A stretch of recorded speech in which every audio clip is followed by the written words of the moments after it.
अगर आप भी लेना चाहते हैं देश दुनिया की तमाम जानकारी तो आज ही सब्सक्राइब करें हमारे चैनल को। साथ ही नीचे दिए बेल आइकन को जरूर दबाएं ताकि हर अपडेट आप तक पहुंच सके। नमस्कार, आप सभी का स्वागत है।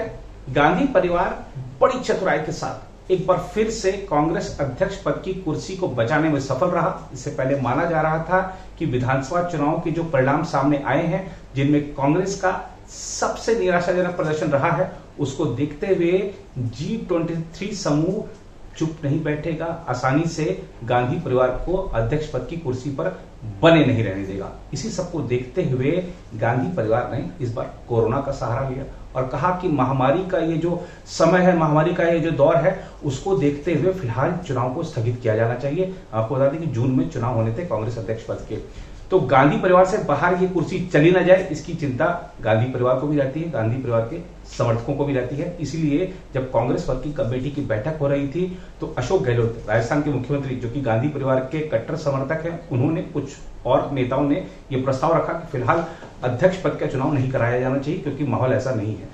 अब आप विरोधाभास देखिए, एक तरफ जो कोरोना महामारी का हवाला देते हुए अध्यक्ष पद का चुनाव को टाल दिया गया, वहीं दूसरी ओर कांग्रेस ने राष्ट्रपति को पत्र लिख दिया है और कहा है कि महामारी का ये जो स्वरूप है, महामारी का ये जो दौर है, उसमें हालात से निपटने पर चर्चा के लिए संसद का सत्र तत्काल बुलाया जाए। अब कांग्रेस को स्मरण होना चाहिए कि बजट सत्र में क्या हुआ था, कितने सांसद संक्रमित हो गए थे। ऐसे समय में जब किसी भी एकत्रीकरण से बचा जा रहा है, क्यों सभी संसद सदस्यों को बुलाया जाना चाहिए? क्या एक ऑनलाइन बैठक करके चर्चा नहीं कर लेनी चाहिए? क्या अपने पत्र के माध्यम से सरकार को सुझाव नहीं देने चाहिए? ऐसे भी कई सारे विकल्प हैं, लेकिन कांग्रेस का विरोधाभास तो अपने आप में अनोखा होता ही है। आज की इस रिपोर्ट में कांग्रेस पर विस्तार से बात करेंगे ही, साथ ही कांग्रेस के उस आरोप की भी बात करेंगे जिसमें प्रधानमंत्री नरेंद्र मोदी पर हमला बोलते हुए कहा गया है कि वह पूरी तरह विफल साबित हुए हैं। देखिए, कांग्रेस हो, कोई भी पार्टी हो, कोई आम नागरिक हो, हमें यह देखना है कि जो इस समय देश का नेतृत्व कर रहा है कोरोना महामारी में, जिसने पहली लहर से भी देश को उबारा था, वह दूसरी लहर में भी देश को उबारने में लगा हुआ है। उसके साथ खड़े रहने की जरूरत है और प्रधानमंत्री को अगर हम विफल करते हैं तो देश विफल होता है, क्योंकि देश का नेतृत्व कर रहा कोई व्यक्ति सिर्फ व्यक्ति नहीं है, वह एक संस्थान का नेतृत्व कर रहा है, वह एक राष्ट्र का नेतृत्व कर रहा है। ये हम सबको समझने की जरूरत है।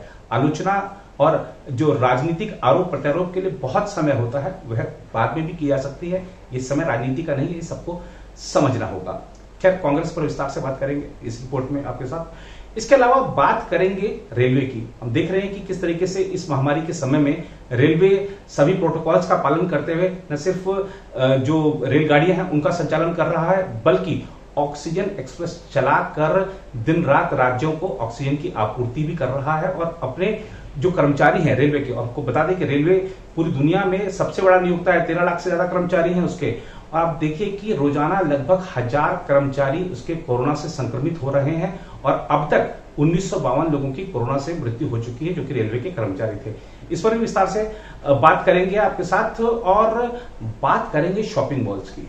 अब जब हालात ठीक थे तो आप भी शॉपिंग मॉल्स जाते थे, शॉपिंग करते थे, जो दुकानें हैं उन पर भी भीड़ लगी रहती थी, बिल के लिए आप जाते थे तो वहां पे लाइन लगी रहती थी। अब तो सब लॉकडाउन में सब बंद पड़ा है, तो शॉपिंग मॉल्स को कितना नुकसान हो रहा है यह भी आपको बताएंगे। फिलहाल आज की इस रिपोर्ट की शुरुआत करते हैं कांग्रेस वर्किंग कमेटी की जो आज बैठक हुई है उससे। देश में कोरोना के हालात पर चर्चा के लिए मुख्य विपक्षी दल कांग्रेस ने राष्ट्रपति रामनाथ कोविंद को पत्र लिखकर आग्रह किया है कि संसद सत्र बुलाया जाए ताकि समस्या से निपटने का रास्ता ढूंढा जा सके। यहां कांग्रेस को याद रखना चाहिए कि बजट सत्र के दौरान कई सांसद, मंत्री और लोकसभा अध्यक्ष संक्रमित हो गए थे और कुछ सांसदों की तो मृत्यु भी हो गई थी। ऐसे कठिन समय में सभा का संचालन कैसे हो सकेगा, यह बड़ा सवाल है। यही नहीं, 5 राज्यों के चुनावों को देखते हुए बजट सत्र को समय पूर्व समाप्त करने में कांग्रेस की भी सहमति थी। तो अब कांग्रेस संसद का सत्र बुलाने की मांग क्यों कर रही है?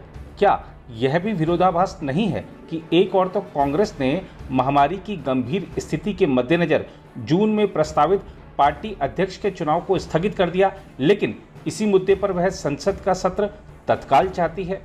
कांग्रेस ने यह फैसला भी किया है कि हालिया विधानसभा चुनाव में पार्टी के निराशाजनक प्रदर्शन के कारणों का पता लगाने के लिए जल्द ही एक छोटे समूह का गठन किया जाएगा। कांग्रेस अध्यक्ष सोनिया गांधी की अध्यक्षता में हुई इस डिजिटल बैठक में CWC के सदस्य और पार्टी शासित राज्यों के मुख्यमंत्री शामिल हुए। पूर्व प्रधानमंत्री मनमोहन सिंह और कांग्रेस के पूर्व अध्यक्ष राहुल गांधी CWC की बैठक में शामिल नहीं हुए। हम आपको बता दें कि यह दोनों नेता हाल ही में कोरोना से संक्रमित हो गए थे। राहुल गांधी के स्वास्थ्य के बारे में पूछे जाने पर कांग्रेस के मुख्य प्रवक्ता रणदीप सुरजेवाला ने कहा कि उनकी हालत स्थिर है और सेहत में सुधार हो रहा है तथा चिंता की कोई बात नहीं है। CWC की बैठक में सोनिया गांधी ने विधानसभा चुनाव में कांग्रेस के प्रदर्शन पर चिंता प्रकट करते हुए कहा कि इन परिणामों से स्पष्ट है कि कांग्रेस में चीजों को दुरुस्त करना होगा।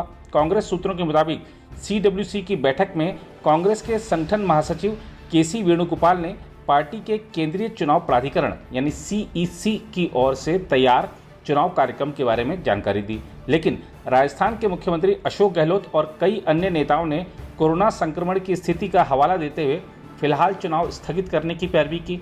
सूत्रों ने बताया कि CEC ने 23 जून को कांग्रेस अध्यक्ष पद का चुनाव कराने का प्रस्ताव दिया था। बाद में CWC ने सर्वसम्मति से प्रस्ताव पारित करके यह फैसला किया कि अध्यक्ष पद के चुनाव को अस्थायी तौर पर स्थगित किया जाए। CWC ने देश में कोरोना की गंभीर स्थिति पर चिंता प्रकट करते हुए कहा कि प्रधानमंत्री नरेंद्र मोदी को अपनी गलतियां स्वीकार करनी चाहिए और इस महामारी से लड़ने के लिए पूरी तरह समर्पित होना चाहिए। प्रस्ताव में कहा गया है, यह स्थिति मोदी सरकार की नाकामी का सबूत है। ये इस बात का भी सबूत है कि मोदी सरकार ने लगातार वैज्ञानिक सोच और वैज्ञानिकों की सलाह पर काम करने से इनकार किया। कांग्रेस कार्यसमिति ने मोदी सरकार की टीकाकरण नीति को त्रुटिपूर्ण करार देते हुए कहा कि राज्यों को टीके की आपूर्ति नहीं हो रही है और 3 कीमतों के चलते उसकी नीति में भेदभाव दिखाई देता है। अब बात करते हैं रेलवे की। कोरोना वायरस संक्रमण की वजह से भारतीय रेल के 1952 कर्मचारी अब तक जान गंवा चुके हैं और रोजाना करीब 1000 कर्मचारी संक्रमित हो रहे हैं। एक वरिष्ठ अधिकारी ने यह जानकारी दी। रेलवे न सिर्फ भारत बल्कि दुनिया का सबसे बड़ा नियोक्ता है जिसमें 13 लाख कर्मचारी काम करते हैं। रेलवे बोर्ड के अध्यक्ष सुनीत शर्मा ने कहा, रेलवे किसी अन्य राज्य या क्षेत्र से अलग नहीं है और हम भी कोविड के मामले झेल रहे हैं। हम परिवहन का काम करते हैं और सामान व लोगों को लाते और ले जाते हैं। रोजाना करीब 1000 कोरोना मामले सामने आ रहे हैं। उन्होंने कहा, हमारे अपने अस्पताल हैं, हमने बिस्तरों की संख्या बढ़ाई है, रेल अस्पतालों में ऑक्सीजन संयंत्र बनाए हैं, हम अपने कर्मियों का ध्यान रखते हैं। फिलहाल 4000 रेलवे कर्मी या उनके परिवार के सदस्य इन अस्पतालों में भर्ती हैं। हमारा प्रयास यह है कि वो जल्दी ठीक हों। पिछले साल मार्च से कल तक 1952 रेल कर्मियों की कोविड-19 महामारी से जान जा चुकी है।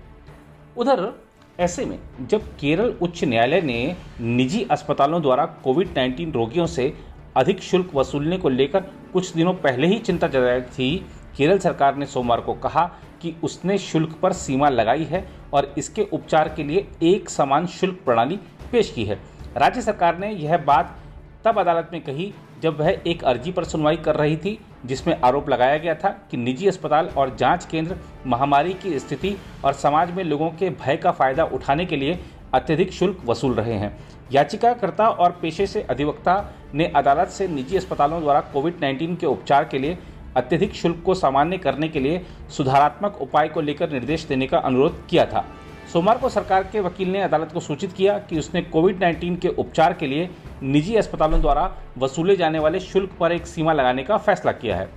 दूसरी ओर कोरोना संक्रमण के प्रकोप से खुदरा क्षेत्र के प्रभावित रहने और दुकानदारों का किराया छोड़ने की विवशता के कारण वित्त वर्ष 2020-21 के दौरान शॉपिंग मॉल मालिकों की आय 50% तक घट गई है। रियल एस्टेट डेवलपर्स और सलाहकारों के अनुसार देश के करीब 8 प्रमुख शहरों के शॉपिंग मॉल के मासिक किराए में 4 से 5% की कमी दर्ज की गई है। हालांकि इस दौरान कई मॉलों के मासिक किराए में 25% तक गिरावट आई है। अधिकतर मॉल मालिक आमतौर पर एक न्यूनतम किराया राशि की गारंटी के अनुबंध के साथ मुनाफे में हिस्सेदारी के आधार पर दुकानें देते हैं। कोविड-19 के कारण अप्रैल-जून 2020 में लगे राष्ट्रव्यापी लॉकडाउन के दौरान मॉल मालिकों ने किराए में पूरी छूट भी दे दी थी। उन्होंने इसके अतिरिक्त किराएदारों को पिछले वित्त वर्ष के 9 महीनों के दौरान किराए में छूट भी दी थी, जिसके कारण उनकी आय में कमी दर्ज की गई है। इस बीच आम आदमी पार्टी की सरकार में उप मुख्यमंत्री मनीष सिसोदिया ने केंद्र सरकार पर हमला बोलते हुए कहा है कि यहाँ पे भारत में लोग मर रहे हैं और सरकार को कोरोना टीका बाहर बेचने की पड़ी है। आइए को दिखाते हैं मनीष सिसोदिया केंद्र सरकार पर क्या गंभीर आरोप लगा रहे हैं। इन चिट्ठियों से साफ है कि देश में किस राज्य को कितनी वैक्सीन मिलेगी ये केंद्र सरकार तय कर रही है। कंपनियां तय नहीं कर रही, केंद्र सरकार तय कर रही है कि कितनी वैक्सीन विदेशों में बेची जाएगी और कितनी वैक्सीन अपने देश के राज्यों में मिलेगी। ये चिट्ठी इस बात का सबूत है कि केंद्र सरकार राज्यों के द्वारा मांगी जा रही वैक्सीन को काट के विदेशों को वैक्सीन बेच रही है। मैंने कल भी कहा था कि जिस समय देश के बच्चे मर रहे हैं उस समय कौन से प्रॉफिट के लिए, आखिर किस लालच में विदेशों को 6.5 करोड़ की वैक्सीन बेच दी। आपने अफगानिस्तान को भेज दी, आपने बांग्लादेश को दे दी, आपने अरब कंट्रीज को दे दी। भारत सरकार यह बताए कि किस लालच में, किस दबाव में उसने अफगानिस्तान को, बांग्लादेश को, अरब देशों को ये 6.5 करोड़ की वैक्सीन अगर हमारे देश के लोगों को लग गई होती तो लाखों लोगों की जान बचती। और जब मैंने ये सवाल उठाया तो भारतीय जनता पार्टी महाझूठ बोल रही है कि हमने ऑर्डर नहीं किया। ये 1,34,00,000 का ऑर्डर है हमारे पास और भारत सरकार की रेस्ट्रिक्शन है कि आपको केवल 3,50,000, 3,59,000, करीब 3.5 लाख वैक्सीन ही मिल पाएगी।